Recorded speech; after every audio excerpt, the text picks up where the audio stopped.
25절에서 32절까지 우리 이순 권사님이 공독해 드리겠습니다.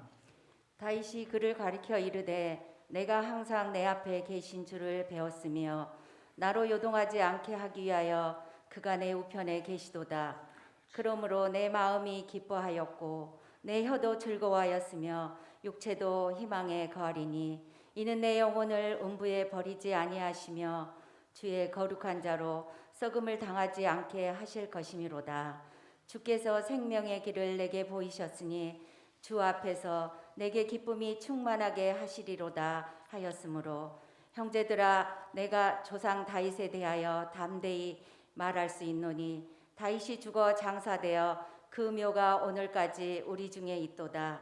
그는 선지자라 하나님이 이미 맹세하사 그 자손 중에서 한 사람을 그 위에 앉게 하리라 하심을 알고 미리 본고로 그리스도의 부활을 말하되 그가 음부에 버림이 되지 않고 그의 육신이 썩음을 당하지 아니하시리라 하더니 이 예수를 하나님이 살리신지라 우리가 다 이 일의 증인이로다. 아멘.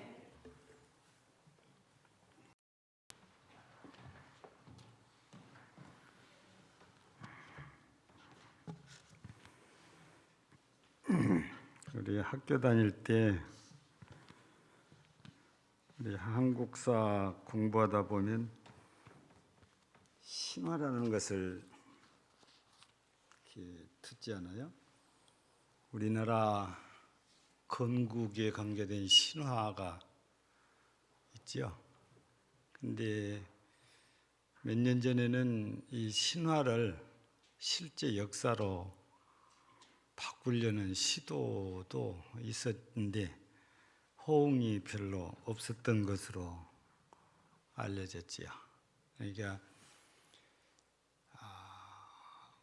보통 사람들이 했으면은 또 모르는데 무속인들이 앞장서서 단군 신화를 단군이 실제 우리 역사 속의 인물로 만들려고 해서 단군 신상을 만들어서 학교마다 세웠고 상당히 많이 세워졌습니다. 그리고 공원에 세워졌고 그러다가 정권이 바뀌고 그러면서 지금은 거의 철거가 되어지고 없죠.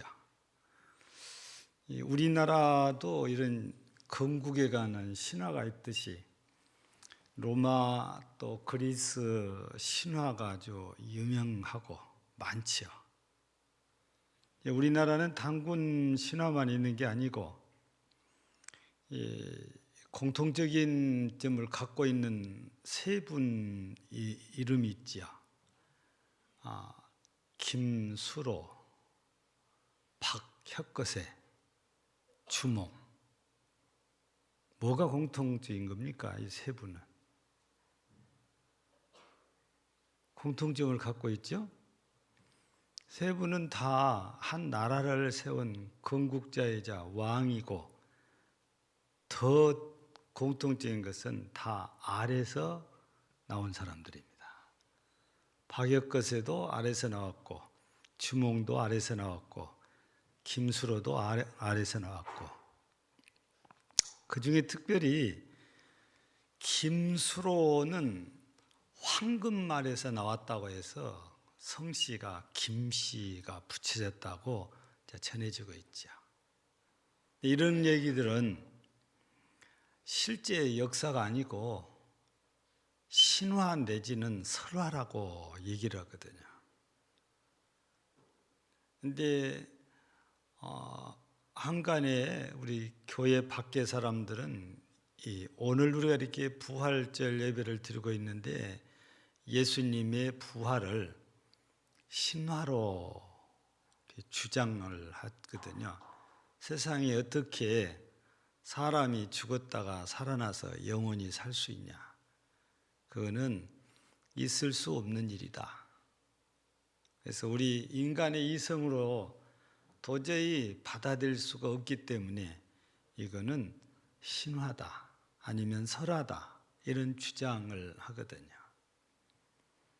근데 우리 기독교인들 가운데도 성경에 있는 일들을 사실, 역사적인 사실로 받아들이지 않는 경우도 상당수에 이르지요. 우리 한국에도 있고 또 신학대학교에서 그렇게 또 가르치기도 하고 실제로. 그렇지만 목사가 돼서 설교할 때는 절대 예수님의 부활이 신화다 그런 소리는 못합니다. 그 목사님은 그날부로 쫓겨나거든요. 우리 한국 교회 기독교 성도들은 모두가 성경을 믿기 때문에 예수님의 부활은 신화가 아니고 역사적인 사실로 받아들이니까. 근데 목사님이 이게 신화다 그러면 그는 목사 자격이 없다는 거죠.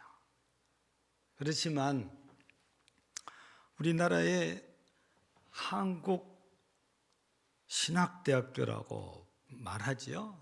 그러니까 약해서 한신대 이렇게 부르죠. 교단으로 따지면 기독교 장로회라는 교파에 속해 있는 대학교인데 여기서는 요나 사건도 그렇게 가르치고 있고 부활도 그렇게 가르치고 있고 동령저 탄생도 그렇게 가르칩니다. 그렇지만 기독교 장로회 목사들이 그렇게 배운 대로 설교를 못하는 것이 또 현실이죠. 예.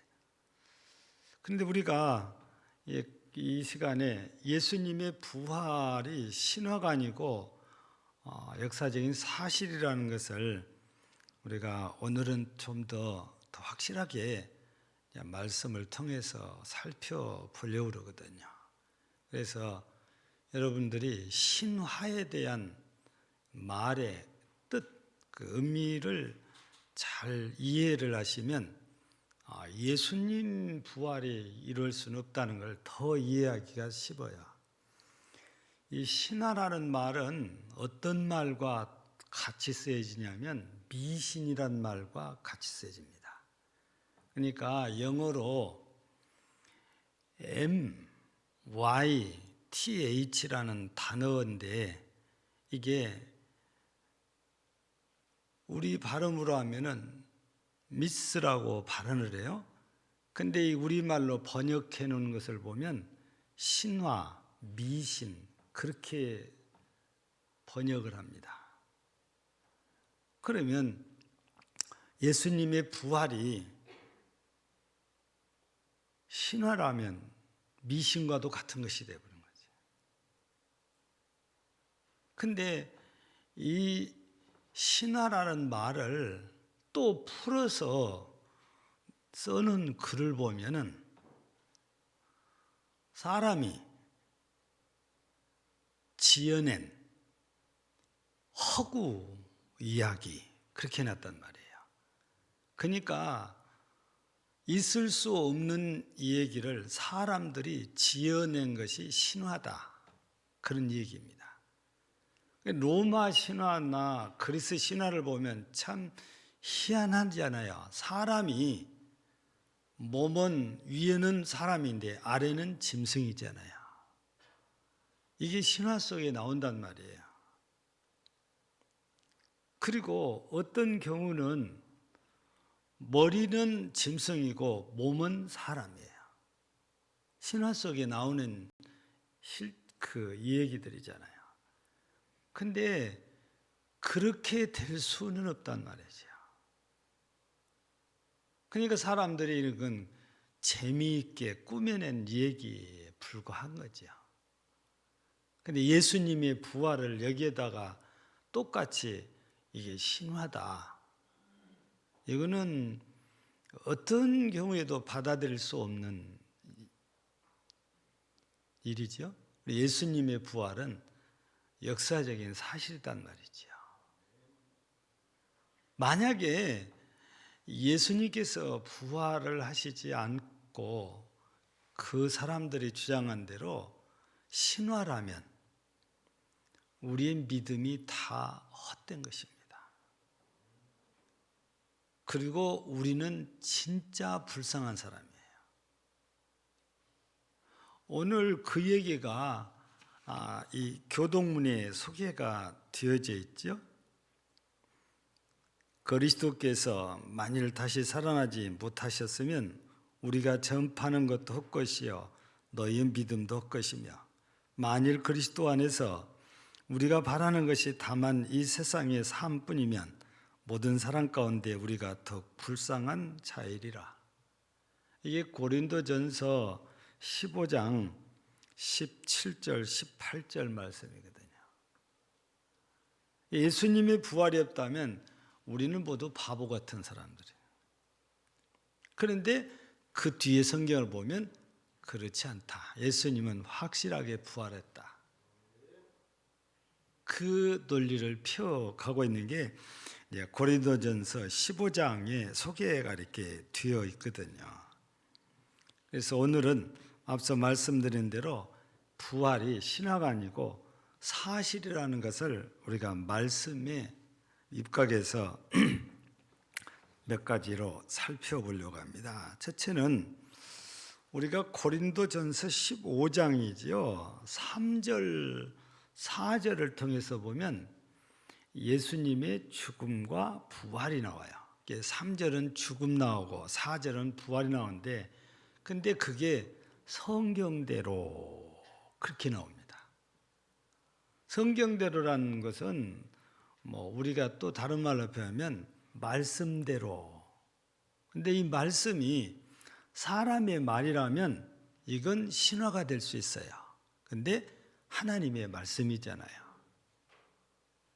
그래서 성경대로라고 우리가 표현하지만 더 정확하게 하면 예언대로입니다. 하나님께서 세우신 예언자, 즉 선지자들을 통해서 예언된 말씀대로입니다. 그래서 우리가 지금 예수님의 부활에 대한 얘기를 하고 있는데, 오늘 본문이 사도행전 2장이잖아요. 근데 여기는 14절을 보면 베드로가 설교한 내용이라고 소개가 돼요. 그러니까 2장 1절에서 4절 사이에 보면 성령 강림의 역사가 있어서 성령 충만함을 받고 베드로가 생애 처음으로 설교를 합니다. 근데 그 설교 내용이 그리스도의 부활에 대한 얘기예요. 근데 이 부활에 대한 얘기를 할 때 어느 성경을 인용을 하냐면 시편 16편에 있는 성경을 인용을 합니다. 인용할 때 보면 25절부터서 29절까지, 28절까지가 인용한 것인데, 이 말씀은 시편 16편 8절부터서 인용이 되어 있는 말씀이거든요. 그러니까 베드로 사도가 예수님의 부활을 얘기하려고 하면서 그냥 자기 얘기를 하는 게 아니고 성경, 즉 구약 성경에 예언된 이 말씀에 근거해서 예수님의 부활을 얘기를 하는 거예요. 그냥 자기 생각을 얘기했더라면 큰일인데, 구약 성경 시편 16편 8절부터서 10절까지의 말씀을 인용을 해서 설교를 이렇게 한 거거든요. 근데 신기한 것은 베드로만 이 시편 16편을 인용해서 예수님의 부활을 얘기한 게 아니고 바울도 똑같이 그래요. 그래서 바울 사도도 사도행전 13장입니다. 13장 35절에 보면 또 다른 시편에 일렀으되 주의 거룩한 자로 썩음을 당하지 않게 하시리라 하셨느니라. 그래서 바울도 똑같은 시편을 인용을 해서 예수님의 부활을 얘기를 하거든요. 여러분, 우리 사람들이 예수님 얘기를 할 때 누가 말하는 것을 가장 신빙성 있게 받아들일까요? 누가 말할 때? 지금 우리들 중에 말하는 것이 아니고 우리 기독교 역사를 통해서 볼 때 누가 말할 때 가장 믿을 만하다고 하겠어요? 여러분, 제자들이잖아요. 사도들. 왜냐? 예수님과 함께 살았던 사람들이에요. 예수님의 죽음도 목격했고 예수님의 부활도 목격한 사람들이잖아요. 어느 누구보다도 실제 자기 눈으로 본 사람들 얘기가 가장 정확하니까 이 땅의 사람들 가운데 누가 뭐라 그래도 사도들이 전한 것을 가장 정확하다, 확실하다 그렇게 합니다. 근데 베드로 사도니까 당연히 믿지만 베드로가 사도라고 해도 자기 말이 아니고 앞서도 말씀드린 것처럼 성령 충만을 받고 성령의 감동을 받아 시편에 예언된 말씀을 인용해서 예수님의 부활을 지금 증거하고 있다고 말이죠. 그래서 가장 확실한 말씀이라고 하죠.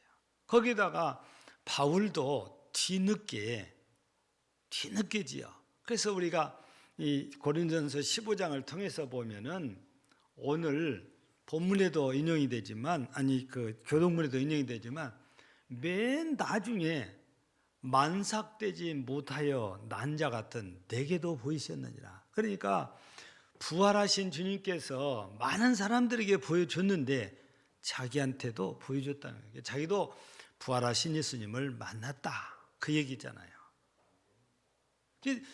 바울도 마찬가지로 부활하신 주님을 보도 않고 예수님 부활했다 그렇게 말하는 것이 아니고 보고 확실하니까 증거를 합니다. 여러분, 거짓된 얘기를 가지고 유럽을 휩쓸고 다니면서 예수님 부활을 외치겠어요?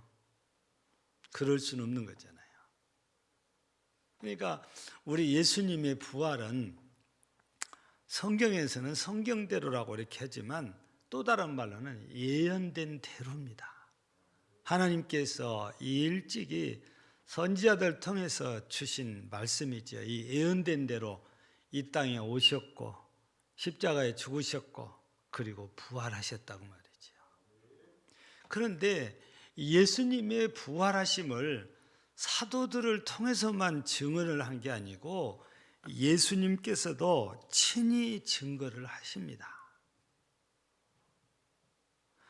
우리 누가복음 24장 39절을 보면 내 손과 발을 보고 나인 줄 알라. 또 나를 만져보라. 영은 살과 뼈가 없으되 너희 보는 바와 같이 나는 있느니라.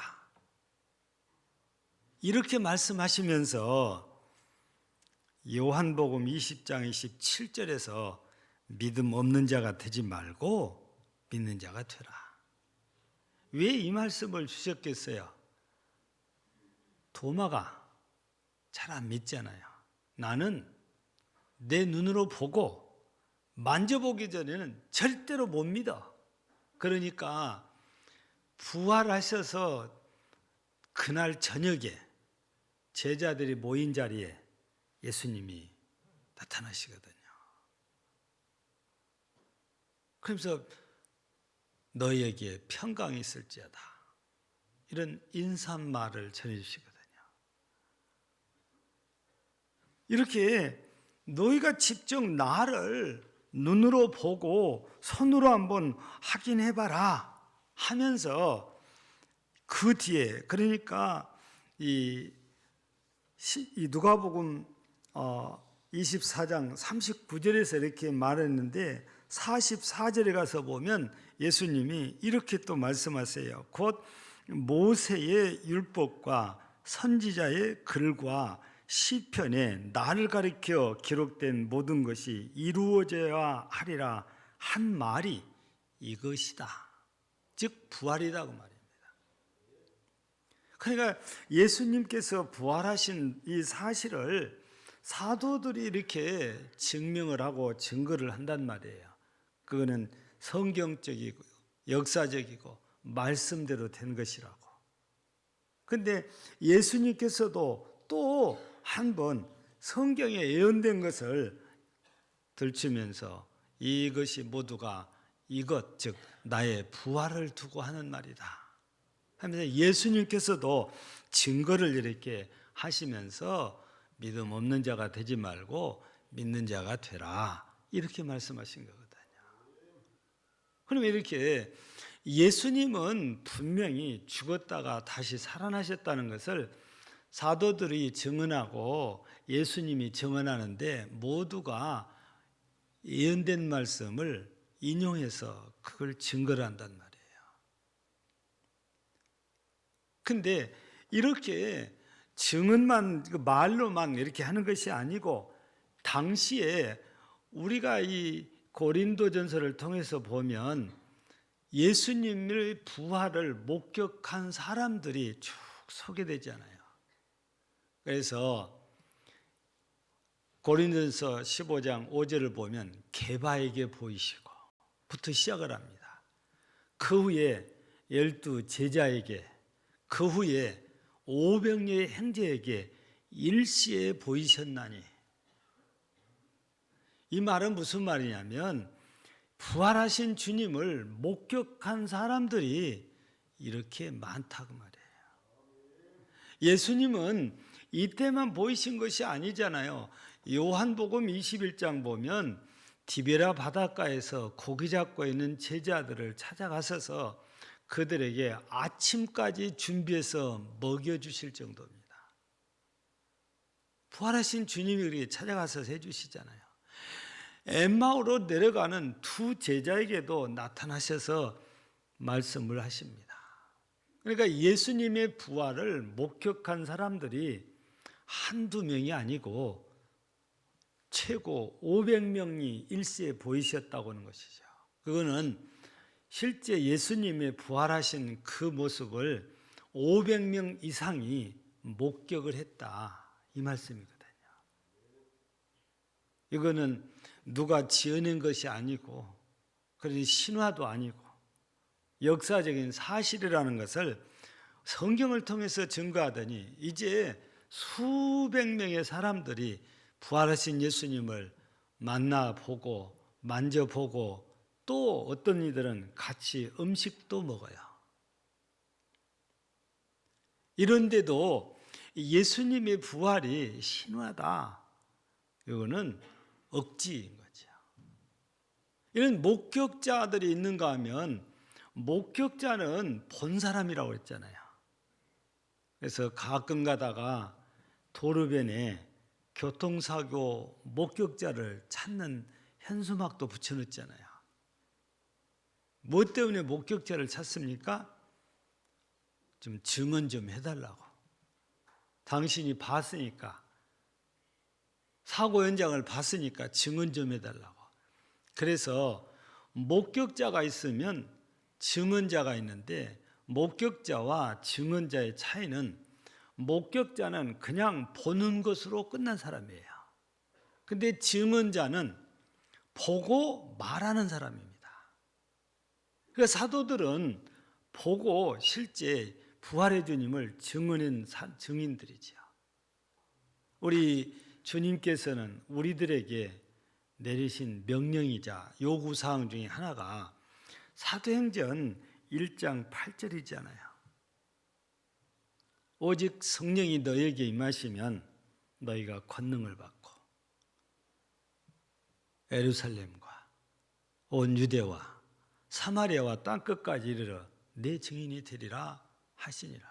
증인, 우리 모두가 예수님의 증인인데 바로 부활의 증인도 돼야 돼요. 사도들이 이렇게 부활의 증인이 되어졌고 또 그 후세대들이 증인이 되어졌고 그래서 우리나라에까지 이 복음이 들어오고 오늘 우리에게까지 전달되었고 이제 우리에게도 이 증인의 사명이 주어졌으니 우리가 이 증인 역할을 하면 후세대들이 또 부활의 주님을 믿고 또다시 증인의 사역을 하게 되면 계속해서 예수님의 복음은 오실 때까지 전해지는 거죠. 사랑하는 우리 성도 여러분, 우리 2023년 부활절 예배를 들으면서 세상 사람들이 하는 얘기보다 하나님의 말씀을 우리는 더 신뢰하고 믿어야지요. 그래서 예수님의 부활은 신화가 절대로 아니고 역사적인 사실이라고 성경이 증언합니다. 그걸 예언된 대로라고. 예. 그래서 사도들이 부활의 주님을 증언할 때 구약 성경을 인용해서 말씀하시고 예수님께서도 친히 증언을 하시고 수백 명의 사람들이 부활의 주님을 목격했고 그 중에는 다수가 또 목격한 사실을 증언을 또 합니다. 이제 이 시대 현재 우리에게 또 바로 증인 되기를 바라는 분이 주님이시거든요. 우리들더러 너희도 부활의 증인이 되라. 우리는 이제 본 자가 아니고 들은 자로서의 증인 역할을 해야 되죠. 당시에는 예수님의 부활하신 모습을 직접 보고 증인 역할을 했지만 지금 우리는 그렇지가 않잖아요. 이제는 이렇게 본 사람들이 증언을 해서 우리에게 믿음을 심으셔서 이제 우리도 믿고 들은 이 성경을 근거해서 부활의 주님을 증거하는 일. 이게 오늘 우리 그리스도인들에게 주어진 사명이죠. 그래서 우리 모두 이 부활절에도 역사적인 사실의 역사 입각에서 부활하신 예수님에 대한 믿음을 더욱 견고히 확고히 하고 부활하신 예수님을 증언하는 증인들이 되어서 예수님의 말씀에 순종하고 우리에게 주어진 사명들을 잘 감당하는 신실한 그리스도인들이 모두 되어지기를 주의 이름으로 축복합니다. 하나님 아버지 감사합니다.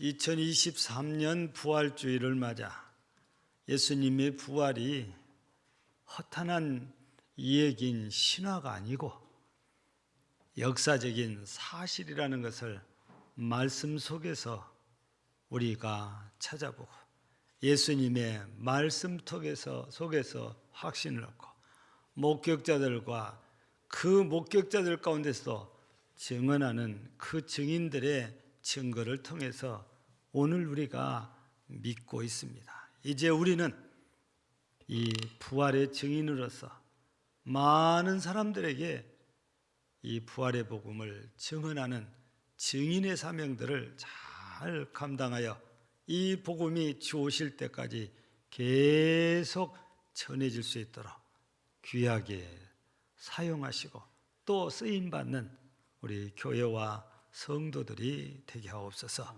예수님 이름으로 기도하옵나이다. 아멘.